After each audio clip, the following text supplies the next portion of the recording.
नमस्कार दोस्तों, मैं रोशन शाह आप लोगों का स्वागत करता हूं अपने YouTube चैनल रोशन शाह स्टडी पॉइंट पे। सो गाइस, आज का ये जो वीडियो है वो 12th क्लास हिस्ट्री के जितने भी स्टूडेंट हैं उनके लिए बहुत ज़्यादा इंपॉर्टेंट होने वाला है। और आज की इस वीडियो में हम हिस्ट्री का जो पहला चैप्टर है, 12th क्लास हिस्ट्री का जो पहला चैप्टर है जिसका नाम है ईंटें मन की तथास्तियाँ, उसको हम समझने वाले हैं। और आप लोगों को मैं नए सिलेबस के अकॉर्डिंग यानी कि 2021-22 के सिलेबस के अकॉर्डिंग ही चीज़ों को समझाने वाला हूँ। मेरे को ऐसा लगता है कि अभी तक अधिकतर बच्चों को सिलेबस के बारे में जानकारी हो गया होगा।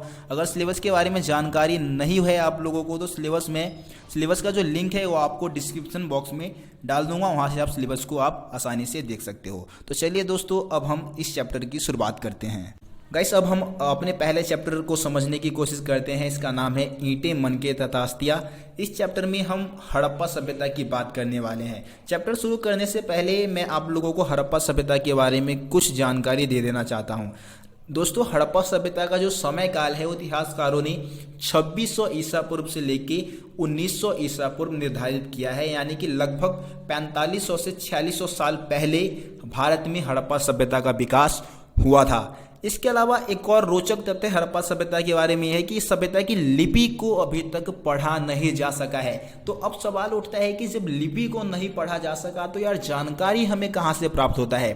तो हड़प्पा सभ्यता के बारे में जानकारी प्राप्त करने के जो स्रोत है वो है पुरातात्विक स्रोत, यानी कि खुदाई के दौरान जितनी भी वस्तुएं मिली थी उन वस्तुओं से ही हड़प्पा सभ्यता के बारे में जानकारी प्राप्त किया गया। जैसे कि हड़प्पाई मोहरे है, हड़प्पाई बाट है, इसके अलावा ईंटें जो खुदाई के दौरान मिली थी, मनके मिले, औजार मिले, या फिर मृदभांड यानी कि मिट्टी के बर्तन मिले। इन सभी चीज़ों से हड़प्पा सभ्यता की इतिहास की जानकारी जुटाई गई, हड़प्पा सभ्यता की इतिहास की रचना की गई।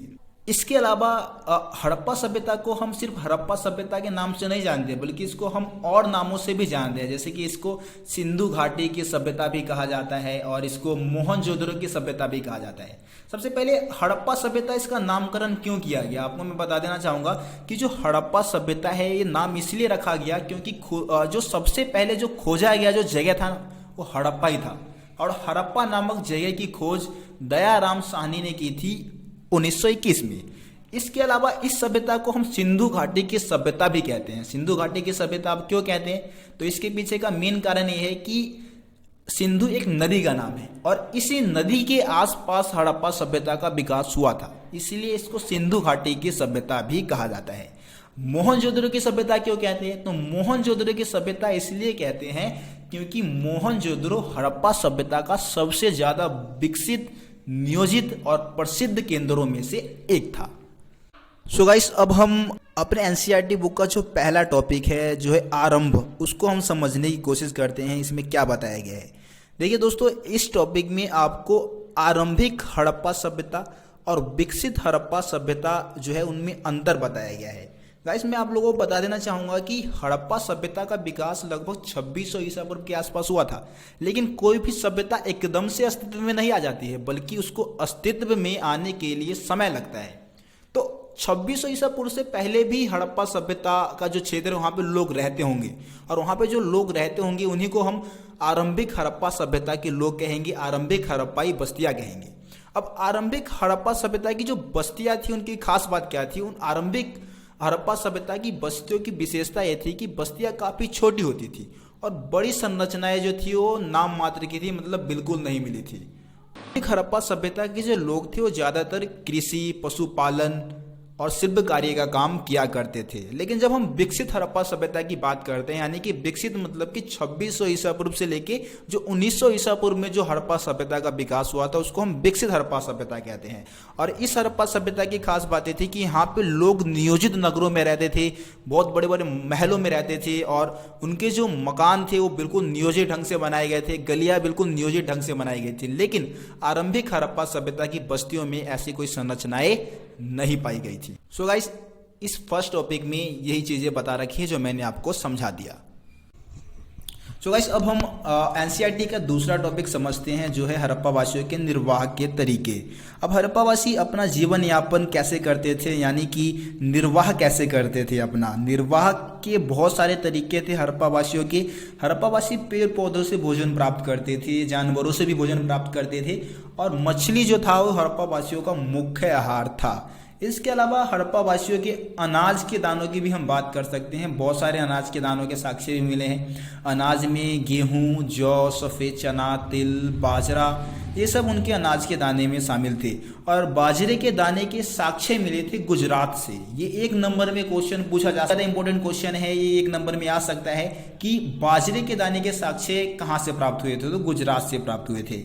इसके अलावा जानवरों की बात करिए तो हड़प्पावासी जानवरों से भी भोजन प्राप्त करते थे। इनके जानवरों में भेड़, बकरी, सुअर, घड़ियाल, भैंस आदि ये सब शामिल थे।